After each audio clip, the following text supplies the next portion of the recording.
Nous ne sommes plus qu'à quelques jours de l'un des plus grands événements Apple de l'année. iOS 27 a tout juste fuité sur 2 points majeurs.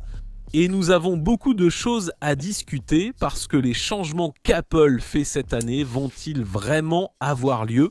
Alors laissez-moi vous expliquer tout ce que nous savons maintenant, toutes les fuites de dernière minute incroyables. Un grand merci à Zapier de sponsoriser cette vidéo.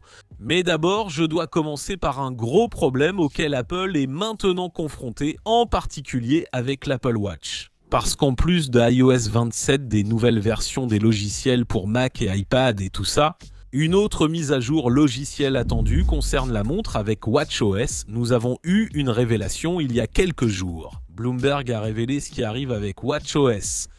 Pour faire court, il n'y a pas vraiment beaucoup de changements, ce qui normalement ne poserait pas de problème puisque l'Apple Watch est vraiment la montre connectée dominante. Mais assez rapidement maintenant, l'industrie est en train de changer. Vous avez Whoop qui propose ce dispositif de suivi à portée sur soi, sans écran, sans distraction, avec une très bonne autonomie. Google est maintenant entré dans l'arène avec sa propre version Fitbit de ce type d'appareil. Vous avez l'Oura Ring, vous avez Ringcon. En gros, il y a un mouvement croissant de dispositifs de suivi portable qui vous offre presque tous les avantages de l'Apple Watch en matière de suivi de la santé et du sommeil. Et même des fonctionnalités plus avancées, mais sans aucune des distractions, des vibrations et de l'écran. Et je pense que beaucoup de gens essaient de faire une sorte de détox numérique. Ils ne veulent pas d'écran inutile. Et ils se rendent compte qu'en fait, abandonner leur Apple Watch pour quelque chose comme un Whoop ou un appareil Google, ou peu importe ce qui existe, est en réalité une meilleure idée. Ce qui est un problème pour l'Apple Watch, car le suivi de la santé est en quelque sorte l'un de ses principaux arguments de vente. Maintenant, évidemment, il y a d'autres choses pour lesquelles l'Apple Watch est utile. Il y a des applications et des complications, et on parle du fait qu'avec WatchOS 27, Apple Intelligence sera mieux intégré au logiciel, et vous aurez quelques améliorations des cadrans de montre. Tout cela est très bien. Mais quand la plus grande nouveauté de l'Apple Watch une année, c'est juste un mouvement du poignet, on peut dire qu'Apple commence à se reposer un peu sur ses lauriers et qu'un manque de vraies nouveautés va devenir un gros problème. Donc il y a maintenant un mouvement croissant de personnes qui s'éloignent des montres connectées et de l'Apple Watch, vous savez, qui même si elle était le choix par défaut pendant un certain temps, n'est peut-être pas ce qu'elle semblait être. Ça va être intéressant de voir si Apple peut sortir un lapin de son chapeau avec le logiciel et rendre l'Apple Watch vraiment séduisante, parce que maintenant Google est enfin à leur trousse pour essayer de les détrôner d'une manière vraiment intéressante. Très bien, passons au logiciel. Bien sûr, la vedette du spectacle cette année sera encore une fois Apple Intelligence avec iOS 27. Je suppose que, la troisième fois sera peut-être la bonne cette année. Attention spoiler, pouvoir régler plusieurs minuteries n'est pas vraiment une fonctionnalité intelligente. En 2026, nous avons des outils et des ressources d'IA vraiment incroyables en dehors d'Apple. Et si vous cherchez un moyen de faire fonctionner ces outils d'IA exactement comme vous le souhaitez, eh bien, vous avez de la chance car le sponsor de cette vidéo, Zapier, est là pour vous aider à faire exactement cela. La plupart connaissent sûrement Zapier comme une plateforme sans code impressionnante. Mais si vous n'en avez pas entendu parler, imaginez-le comme une sorte d'infrastructure incroyable qui connecte environ 9000 applications différentes en un seul endroit. Zapier est intéressant notamment pour sa prise en charge MCP. Et c'est là que ça devient amusant parce que vous pouvez réellement connecter des applications du monde réel que vous utilisez tous les jours comme Notion, Slack, Gmail et Calendar, puis les relier à vos outils d'IA préférés comme Claude, ChatGPT ou autres. Là, vous pouvez vraiment commencer à faire de la magie et à faire fonctionner les choses pour vous. Je vais d'ailleurs vous donner 2 exemples rapides qui ont changé ma vie. L'un d'eux consiste à analyser la source de différents liens, à les formater et à leur attribuer correctement le crédit dans nos vidéos et dans la description de nos vidéos. Donc maintenant, au lieu de passer 15 minutes à ouvrir des liens, copier, coller, formater, je peux littéralement juste dire dans Claude « formate les liens tech ». Tous ces liens aléatoires passent par Claude vers Zapier. Zapier est connecté à quelques outils. Grok gère en fait via l'API toute l'extraction des noms d'utilisateurs et des noms de chaînes YouTube à partir de liens aléatoires, ce qui est bien plus compliqué que vous ne le pensez. Et ensuite, tout va être formaté exactement comme j'en ai besoin, et puis il suffit de m'envoyer un message Telegram. Bam, voilà, c'est là, c'est exactement le format dont j'ai besoin. Je peux copier, coller ça, le mettre sur YouTube. Et puis, comme YouTube est une machine tellement capricieuse avec son algorithme et tout ça, j'essaie toujours de découvrir ce qui fonctionne. Je l'ai programmé pour s'exécuter chaque jour, mais je peux aussi le lancer manuellement avec le mot-clé iPhone Digest. Allez sur YouTube pour voir les dernières vidéos sur ce terme de recherche. Tout sera automatiquement catalogué dans un Google Sheets pour que je voie la chaîne, le nombre de vues, le lien et les tendances actuelles. Puis, il vérifiera s'il y a des exceptions, comme des vidéos très performantes à surveiller, et m'enverra un message Telegram. Il utilisera aussi une analyse Grok IA pour suivre l'actualité et me donner des points clés. Encore une fois, je ne fais qu'effleurer la surface. Cela marche avec tous les LLM, pas seulement Claude. Vous pouvez aussi aller plus loin avec divers déclencheurs, webhooks et programmer des tâches. Si vous souhaitez en savoir plus, testez par vous-même et commencez à utiliser ces plateformes et outils. Je vous le recommande vivement. Consultez Zapier via le lien ci-dessous. Apprenez-en plus et essayez-le vous-même dès aujourd'hui. Très bien, mais maintenant que c'est dit, ce que vous attendez probablement tous, c'est iOS 27. Voici la nouvelle version de l'iPhone cette année avec de toutes nouvelles fonctionnalités.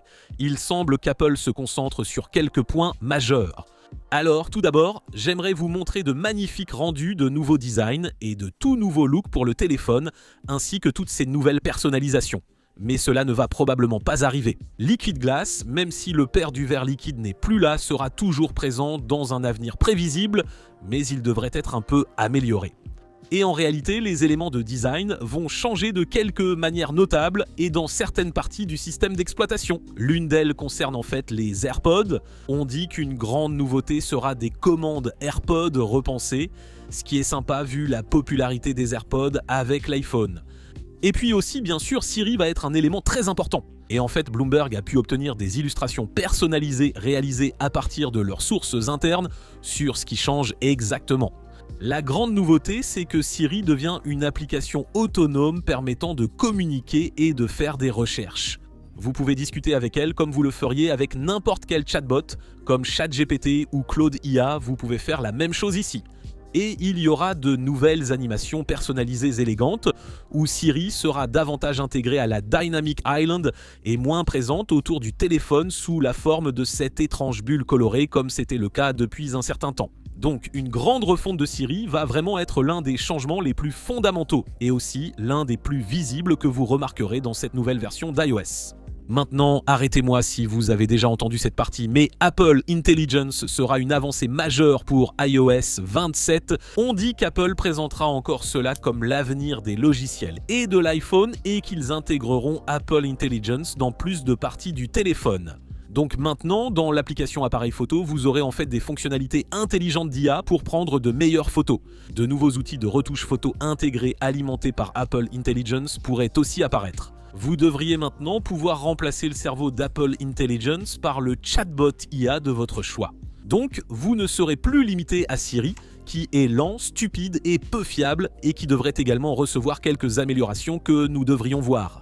Globalement, tout va s'articuler autour de Apple Intelligence qui rendra iOS plus personnalisable. Quelques améliorations du mode sombre pourraient aussi arriver.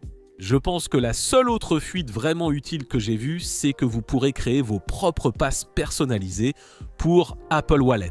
Mais à part ça, ce sera surtout des améliorations, des raffinements, des corrections pour améliorer votre confort d'utilisation. Peut-être un nouveau mode sombre et quelques ajustements, mais globalement, les logiciels d'Apple restent privés car ils gardent cela secret. Mais je ne m'attends pas à de grosses surprises car Apple préfère mettre de l'ordre dans ses affaires et corriger les problèmes avant de faire une refonte majeure. De plus, après la grande refonte Liquid Glass l'an dernier, je ne prévois rien d'important cette année. Bien sûr, en plus des mises à jour pour iPadOS, WatchOS et les autres systèmes d'exploitation Apple, il reste quelques éléments en suspens que nous pourrions voir.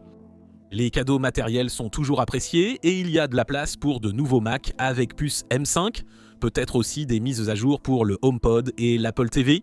Ce sont des rumeurs persistantes depuis un certain temps maintenant.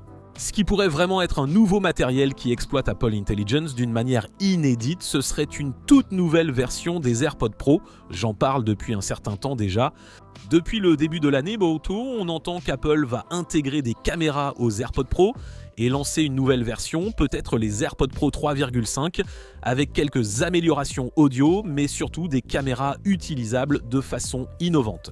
Des rumeurs évoquent un système comme le Vision Pro permettant de contrôler la musique, défiler ou ajuster le volume par geste. Ce serait génial.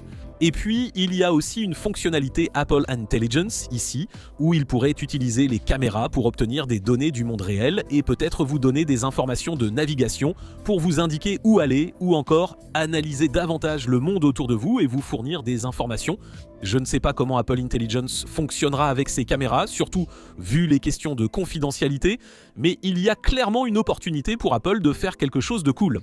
Et avant qu'on ne s'emballe avec les lunettes intelligentes Apple, les objets connectés, les broches et tout ça, cela pourrait très bien être l'une des premières choses que l'on verra. Premièrement, parce qu'il semble que ce soit prêt et terminé.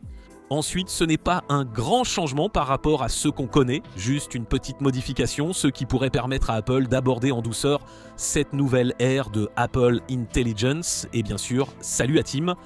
Ce sera le dernier événement officiel d'Apple avec Tim Cook en tant que PDG, car à partir du 1er septembre, il ne sera plus PDG. John Turner prendra la relève.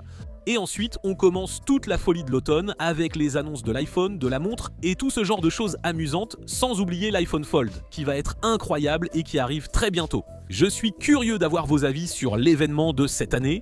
Je vous offrirai une couverture complète le jour J pour vous informer des nouveautés et comment les obtenir en avant-première. Dites-moi en commentaire quelles fonctionnalités vous attendez. Merci de regarder, je suis Robert Rosenfeld de Tech, à bientôt dans la prochaine vidéo.